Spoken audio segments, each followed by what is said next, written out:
কৰবা ধুনীয়া গছ আজি লগাই দিম টাবত। টাবটোত খাবৰ কাৰণে আনিছিলোঁ, কেতিয়াবা দৰকাৰ হয় নহয়, বেপাৰীও নাহে, তেতিয়া মানে কাম দিব চাটনি তাটনি বনালে ন গাইজ।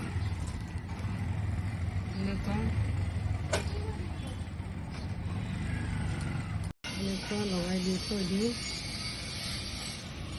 কেতিয়াবা কাম দিব গাইজ। বেলকনি টাবতে লগাই দিলোঁ। এনেকুৱা বেছি কৰি হেৰি কৰি কিনে পুতি দিব লাগে। তুমিও জানি লোৱা।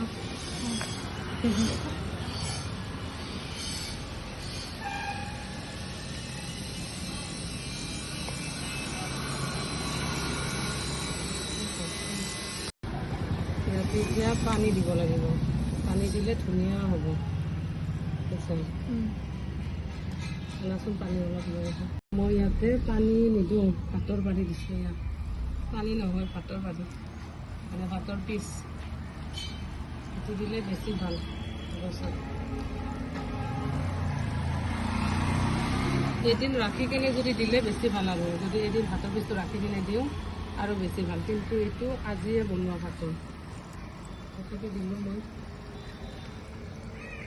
ধুনীয়া হ'ব এতিয়া লাহে লাহে। আজিলৈ ভিডিঅ'টো ইমানে। থেংক ইউ, আল্লাহ হাফিজ।